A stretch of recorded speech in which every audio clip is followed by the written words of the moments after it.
I want you to do something right now. Put your hand on your midsection, right there, just above the waistband. Feel it, that layer, the one that does not move no matter what you try. You have done the crunches, you have cut the bread, the pasta, the things you actually enjoy eating. You have been disciplined in ways that most people around you are not. You have tracked, measured, restricted, and pushed. And that layer is still exactly where it has always been. Completely unbothered by everything you have thrown at it. If that description feels personal, if that specific frustration is something you have lived, I need you to understand something before we go any further. What you have been experiencing is not a failure of character. It is not a discipline problem. It is not evidence that your metabolism is uniquely broken or that your body simply does not respond the way other people's do. What you have been experiencing is a chemistry problem. And chemistry problems do not respond to harder effort or greater willpower. They respond to understanding the mechanism and changing the signal. Stay with me through the next 20 minutes, because I'm going to walk you through the precise biological mechanism that has been keeping that fat exactly where it is, and the specific step-by-step protocol for changing the hormonal conditions that protect it. Not through restriction and suffering, through timing. Here is what most of the belly fat content you have consumed gets wrong. It treats belly fat as a storage problem, when it is actually a hormonal access problem. The fat is not stuck because your body does not want to burn it. The fat is stuck because the biological key that unlocks fat cells has been kept permanently in the wrong position by a hormonal pattern that most Americans have been maintaining their entire adult lives without knowing it. And until that hormonal pattern changes, specifically until insulin drops low enough, for long enough, consistently enough, no amount of caloric deficit, no amount of cardiovascular exercise, and no amount of dietary restriction will meaningfully change what you see when you put your hand there. Let me explain the mechanism, because once you understand it, you will never think about belly fat the same way again. Insulin is produced by your pancreas every time you eat. Every meal, every snack, every handful of something grabbed while standing at the kitchen counter. Your blood glucose rises, and your pancreas releases insulin in response. Insulin's job is to signal your cells to absorb that glucose for energy or storage. This is completely normal and essential physiology. But insulin has a second role that most nutrition content barely mentions, and it is the role that determines whether the fat around your midsection stays locked or gets mobilized.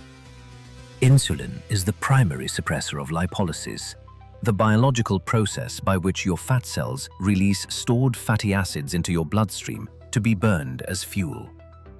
When insulin is present in your circulation, it actively suppresses hormone-sensitive lipase, the enzyme inside your fat cells that initiates the release of stored triglycerides. The fat cell doors are closed, locked from the inside by insulin's signal.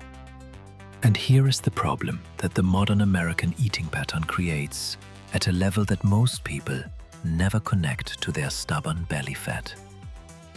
When you eat from early morning until late evening, when you have breakfast at 7, a mid-morning snack, lunch, an afternoon snack, dinner, and perhaps something small while watching television, insulin is present in your circulation for most of your waking hours.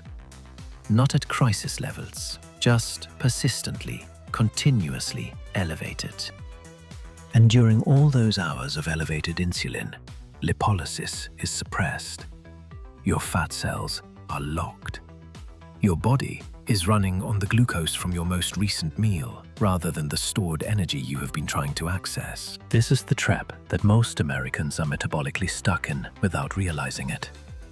They are spending 17 to 18 hours a day in an insulin-elevated state.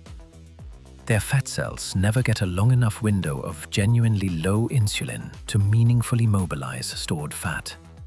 They burn the food they eat. They store what is left over. And the reserve, the visceral fat wrapped around their organs, the subcutaneous fat around their midsection, sits there, accumulating, while they wait for an access window that never comes. Because the next meal arrives before insulin falls far enough. And here's the specific characteristic of visceral belly fat that makes this problem worse than it sounds. Visceral adipose tissue, the fat that sits inside your abdominal cavity, surrounding your liver, your pancreas, and your intestines, is not simply stored energy sitting passively in your body. It is metabolically active tissue that behaves more like a dysfunctional organ than a passive reserve. Visceral fat cells continuously secrete inflammatory signaling molecules, cytokines, adipokines, and pro-inflammatory proteins that circulate in your bloodstream and reach every major organ system.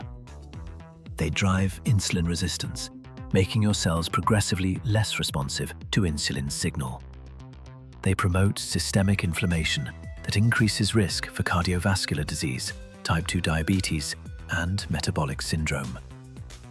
And because visceral fat is more densely packed with certain receptor subtypes than subcutaneous fat, it is particularly sensitive to the hormonal environment that fasting creates, meaning it is both the most dangerous fat you carry and, when conditions are right, among the most accessible for mobilization. A comprehensive 2025 meta-analysis published in Obesity Reviews, synthesizing 24 randomized controlled trials involving over 2,000 participants, found that intermittent fasting significantly reduced visceral fat compared to control conditions, with the reduction greater than what equivalent caloric restriction without time restriction produced. The research is consistent on this point. The timing mechanism creates a hormonal environment that specifically and preferentially targets the fat that is doing the most metabolic damage. Now let's talk about how to actually create that hormonal environment. What happens inside your body as your fast progresses, hour by hour, and precisely when the mechanisms that target visceral fat activate? Hours 0 through 4 after your last meal. Your blood glucose rises from eating and then begins to fall as insulin clears glucose from your circulation. Your body is still in the post-absorptive state, processing and distributing the nutrients from your last meal. Insulin is elevated but declining. Your fat cells are still in storage mode. Nothing dramatic is happening yet. This is simply the normal physiology that follows any meal. Hours 4 through 8. Insulin continues declining as no new food is arriving. Your liver begins releasing stored glycogen, the compact carbohydrate reserve it maintains to keep blood glucose stable when you are not eating. Your body is running on liver glycogen, managing blood glucose without insulin at the levels that would lock fat cells. This is roughly the window of normal overnight sleep for most people. Still not in the window where the mechanisms that matter most are active. Hours 8 through 12. Liver glycogen stores are becoming significantly depleted. Insulin has fallen to a genuinely low baseline. The enzymatic brake on your fat cells, the insulin suppression of hormone-sensitive lipase, is beginning to release. Hormone-sensitive lipase, the enzyme that actually opens the fat cell vault and begins breaking down stored triglycerides into free fatty acids, is becoming progressively more active. Your fat cells are beginning to release stored energy into your bloodstream for the first time in the cycle. This is where something begins to change, not just metabolically, but experientially. Many people who have pushed through to this window describe the beginning of a shift, a slight clearing of the mental fog that accumulated over the first several hours of the fast, a stabilization of the hunger that was peaking earlier. This is also the point where the experience of fasting is most commonly misinterpreted and where most people quit. Hours 5 through 10 are typically the most uncomfortable portion of any fasting window. Not because your body is in distress or running out of energy, you have tens of thousands of calories of stored fat available, but because your hunger hormone, ghrelin, is spiking on its trained schedule. Here is the piece of biology that changes everything about how you experience those hours once you understand it. Ghrelin does not rise continuously and indefinitely the longer you fast. It rises in pulsatile waves, peaks and falls, regardless of whether you eat in response to it. These waves are largely trained by the timing of your habitual meals. If you have been eating breakfast at 7 in the morning for the past decade, your body releases a ghrelin pulse at 7, regardless of whether eating at 7 is the right biological decision for your metabolic goals. The hunger you feel during those early fasting hours is primarily a conditioned response. Your body anticipating food on a schedule it has been trained to expect, not an emergency signal from a body running critically low on fuel. If you wait through the ghrelin wave, typically 60 to 90 minutes at most, it subsides on its own. Every time. The urgency passes. Your body, receiving no food, shifts further into fat-burning mode. And this is the pattern that recalibrates over time. With 2 to 3 weeks of consistent practice, the ghrelin peak begins shifting from its trained mealtime to align with your new eating window. The urgency of morning hunger diminishes markedly. People who have adapted to a consistent fasting practice consistently describe the morning hours as manageable, sometimes even pleasant, in ways that seemed impossible during the first 2 weeks. Hours 12 through 16. This is the window where intermittent fasting stops being simply a different eating schedule and becomes a genuinely distinct biological intervention. By this point, in a well-established fast, insulin is at a genuine low baseline level. Hormone-sensitive lipase is fully active. Free fatty acids from your adipose tissue, including your visceral fat, are circulating in your bloodstream.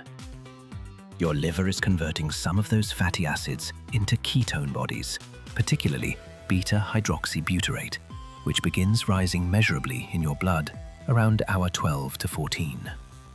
Your brain, which has been running on glucose, begins supplementing its fuel supply with ketones. And the cognitive experience most people describe at this stage, a lifting of mental fog, a clarity and quiet energy that does not feel like stimulant-driven alertness, is a direct reflection of this fuel source transition. Norepinephrine, your body's primary fat-mobilizing catecholamine, surges during fasting and delivers a specific biological signal to your adipose tissue. Release stored fat and send it to circulation. Visceral fat is particularly well equipped to respond to this signal. Its adrenergic receptor density, the density of the receptors that respond to norepinephrine, is higher than in subcutaneous fat. This is the biological mechanism behind the consistent research finding that fasting produces preferential visceral fat reduction. Your body is not randomly drawing from all fat depots equally. The hormonal environment of fasting specifically and disproportionately mobilizes the fat that is most metabolically dangerous and most directly connected to your risk for chronic disease. Quick question, and I genuinely want your honest answer in the comments below. What time did you eat your last meal yesterday? And what time did you eat your first meal today? Calculate the gap. Drop the number in the comments, because that gap tells us exactly how far you currently are from the metabolic window where the mechanisms we are discussing begin to activate. And it tells you concretely what the adjustment is that you need to make and how large or small that adjustment actually is. Sleep quality is the variable most people underestimate in the context of visceral fat specifically. The research on visceral fat accumulation and sleep deprivation is among the most consistent in the metabolic literature. Consistently sleeping under 7 hours elevates cortisol, worsens insulin sensitivity, increases ghrelin, and reduces leptin. 4 simultaneous hormonal changes that all move in the direction of visceral fat accumulation rather than mobilization. Practicing intermittent fasting on a chronic sleep deficit is fighting the biology with one hand tied behind your back. The fasting window is creating hormonal conditions for visceral fat mobilization. The sleep deprivation is simultaneously creating hormonal conditions for visceral fat storage. The outcome of that contradiction depends on which influence is larger, and in many cases, the sleep deficit wins. 7 to 9 hours of consistent, good quality sleep is not optional for people serious about this outcome. It is as essential as the fasting window itself. Resistance training is the amplifier that separates the people who get good results from intermittent fasting from the people who get remarkable results. The combination of fasting-induced growth hormone elevation, fasting-improved insulin sensitivity, and the mechanical stimulus of progressive strength training creates a body composition outcome, reduction in visceral fat, with simultaneous preservation or increase in lean mass, that neither intervention produces as completely in isolation. 3 to 4 sessions per week of compound resistance training, built around the movements that load the largest muscle groups, squats, deadlifts, presses, rows, creates the metabolic demand that consumes the mobilized fatty acids that fasting is releasing into circulation, and simultaneously builds the metabolically active lean tissue that raises resting energy expenditure over time. You are creating both the supply of mobilized fat and the demand for it to be burned. The two interventions are synergistic rather than simply additive. Chronic psychological stress is the variable that most people practicing intermittent fasting in good faith never fully account for, and it is the one that most often explains the gap between the protocol being followed and the results that should theoretically follow.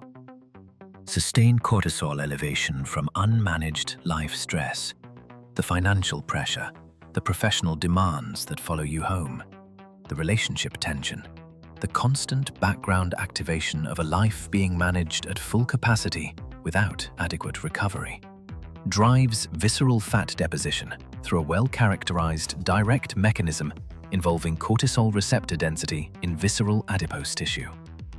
It simultaneously drives gluconeogenesis from muscle protein, which produces a cortisol-driven insulin response even during the fasting window, and it disrupts sleep, which compounds both effects.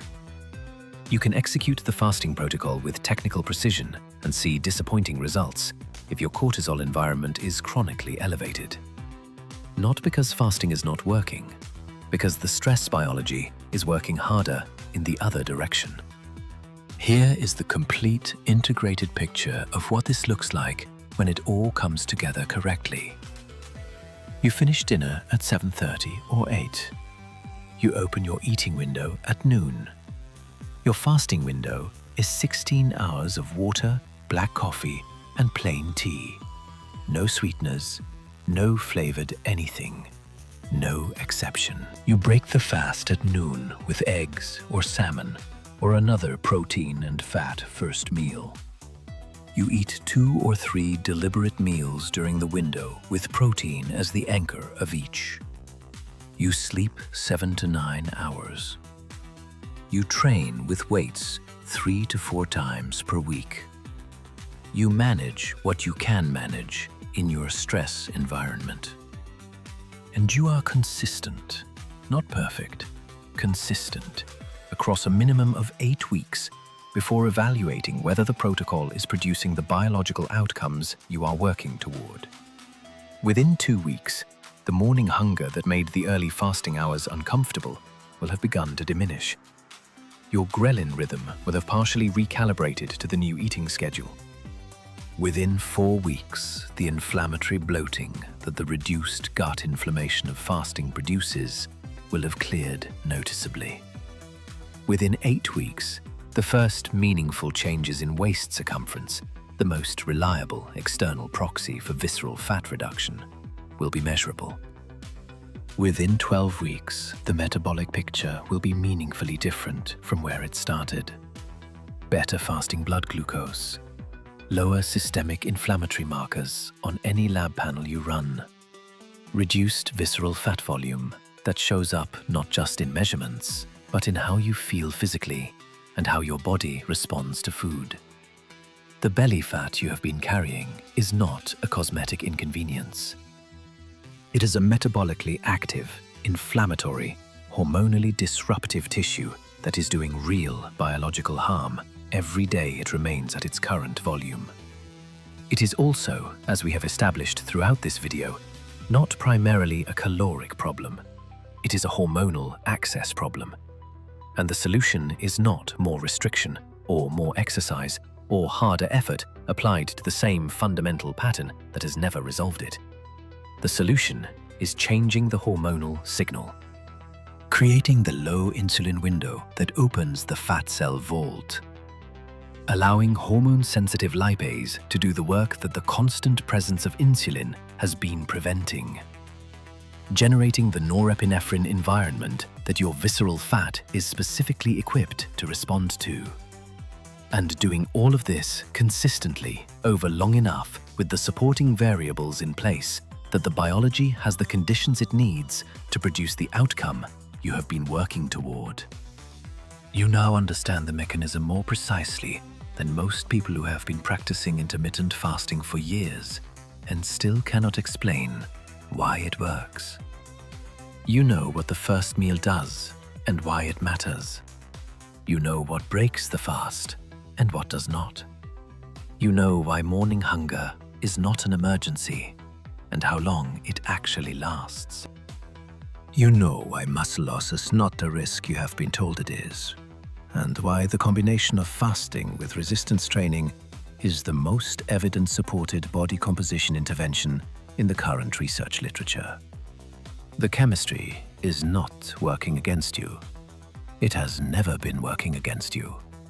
It has been waiting for you to provide the right conditions. Now you know exactly what those conditions are. If this video gave you a clearer biological picture of what has been keeping your belly fat in place and what actually changes it, hit the like button. Subscribe for this depth every week. And tell me in the comments, what was the one thing in this video that finally made the mechanism click for you? Because those answers tell me exactly where the real confusion lives and exactly what I need to explain next.